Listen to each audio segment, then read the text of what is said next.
is concerned. It was in 2022 when we first defended the very first budget of the Department of Migrant Workers. Kaya po malapit din sa aking ang ahensya, lalo na't sila ang nangangalaga sa ating mga OFWs.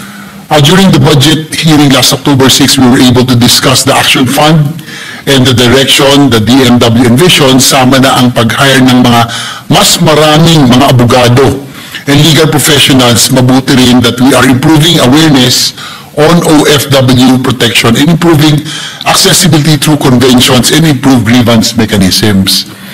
As the agency said, Action Fund is the heart and soul of DMW's effort. Let us further improve the utilization rate para mas marami pa tayong matulungan distressed OFWs at siguro hindi sila nag-iisa, natatakot at naliligaw sa legal process. Gaya nga nung nabanggit natin during the budget hearings, dati po kasi Mr. President, maraming instances na yung OFWs na nagkakaroon ng legal problems, dumarating yung tulong po natin, huli na, no? Kailan advanced stage na, kaya marami ay nakukonvict.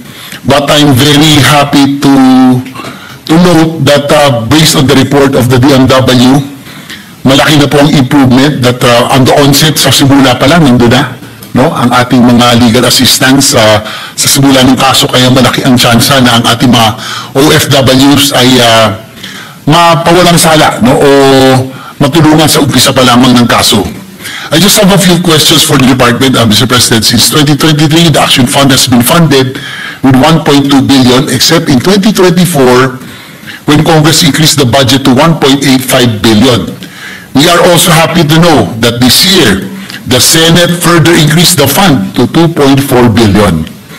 With this, I'd like to ask the DMW kung ano po ang magiging priorities under Action Fund for the upcoming year. Sapat na po ba ang 2.4 billion para sa pangangailangan ng ating mga OFW? Gusto kasi natin siguraduhin na laging handa ang gobyernong tumulong sa tuwing may pangangailangan ng ating mga bagong bayani. Thank you for that question, Mr. President. Actually, hindi po nakakahinayang at hindi kahinahinayang kung tumataas po every year ang ilalaan nating budget sa DMW at sa OWA para sa mga kababayan natin, because nakikita naman po natin ang resulta, nakita po natin yung remittances na ibinibigay po at yung sacrifice po nila, not seeing their family for several months, makatulong lamang sa kanilang pamilya at syempre at the same time natutulong po ating bayan. Pero ito po, kaya po tinaasan po natin at papasalamat po tayo muli sa ating pong chairman na Senator Sherwin Gatchalian na tinaasan po yung ating Action Fund for this year to plus 1.2 billion. Pero ito po yung breakdown na sinasabi po ni Secretary Kakdak at ni OWA PY na financial assistance, ang isa po, pangalawa po medical assistance at pangatlo po ay legal assistance, Mr. President. Maraming salamat po dyan sa kasagutan, Senator Tulfo. So, ang tanong natin ay magkano po sa Action Fund ang ginagamit para sa legal assistance sa ating OFW, sa anong stages ng mga kasong legal na gagamit ang legal assistance under the Action Fund. At kasi po ang DFA meron ding sariling legal assistance fund, so coordinated ba ito para hindi madoble, no? Kasi meron po ang DFA na legal assistance, meron din po tayo through the Action Fund. Tama po yun, Mr. President. Coordinated po yan at bago pa man, may isa lang po ang kaso sa korte. Nandyan na po, nakaantabay po yung mga abogado na hired by the Department of Migrant Workers, Mr. President.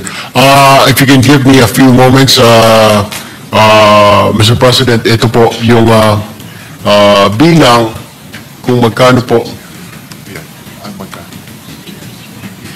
Ito po muna ang beneficiaries po. Sa financial ngayon pong 2025, Ginong Pangulo, 27,661 ang nag-benefit po financially, nabigyan po ng financial assistance. Sa medical naman po ay 1,585. Sa legal po ay 6,780. welfare po ay 121,000 at repatriation po ay 3,723 katao. Ito po yung legal expenses po natin, 361 million po para sa legal expenses po natin. Para po sa financial medical repatriation, nasa 1,995,000 po, Mr. President. Well, that's good to hear. No? Ako'y natutuwa na sa binanggit po ng DMW na sa simula pa lamang ngayon ay halos kung hindi kaso man, andun ang ating legal assistance. No? Nandun na nararamdaman. Taliwas doon sa mga nakaraan na kalahati na advanced stages na, kaya marami talagang huli na no? Talagang mataas ang conviction rate. Pero ngayon, para ako'y nagpapasalamat at mabilis natin na alalayan ng mga OFW. Siyempre po, alam ko naman, malapit sa iyo, Senator Tulfo, marami lumalapit sa inyong mga programa na OFWs natin, na tinuturing natin silang bagong bayani, sila sumasalba sa ating ekonomiya, lalo na tuwing may krisis. Pero nung unang panahon, pag sila naman nangangailangan, dapat nandun din ang gobyerno. Dati huli na, pero ngayon nakakatuwa. Nasimula pa lamang, nandyan ang gobyerno para naman maramdaman nila na nandyan ang pamalaan sa oras sa silang may kailangan. So, we congratulate BMW for that. And I'm proud to say also that from the first budget ng BMW, nasa 1.2, umakit na 1.8, ngayon Senado ay nagdagdag na naman ng another 1.2.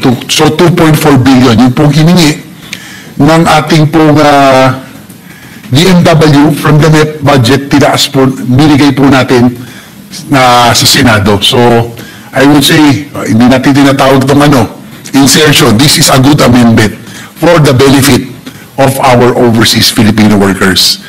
Doon po sa tatanong na po ako sa tungkol po sa temporary shelters for distressed OFWs, Mr. President. Nung ako po nag-handle po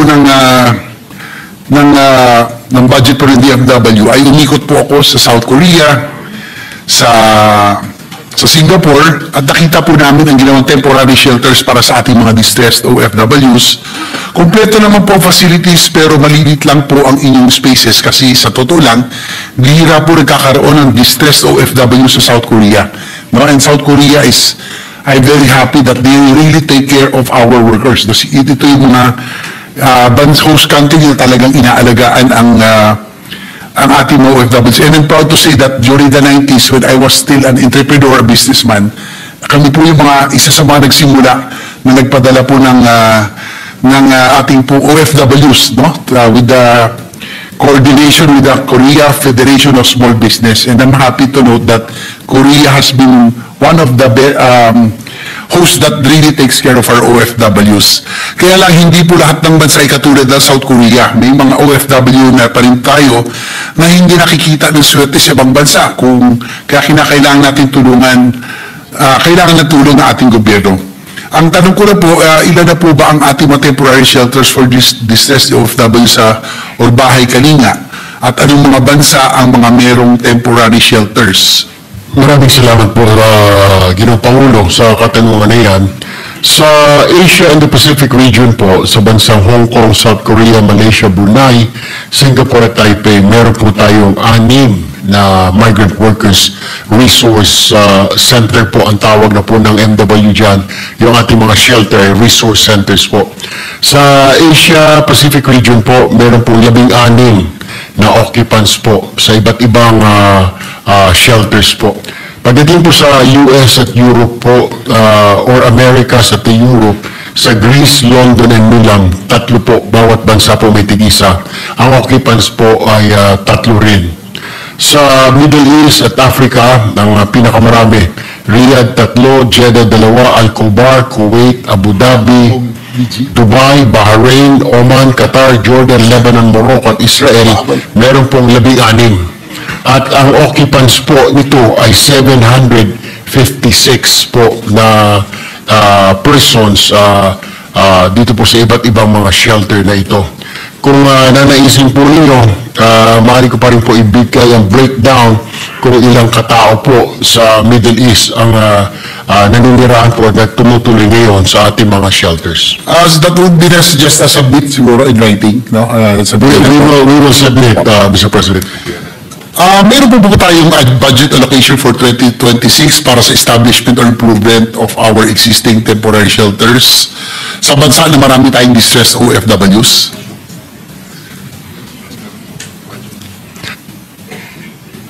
Maraming salamat po, Ginoong Pangulo, sa tanong na yan. Opo, meron pong budget.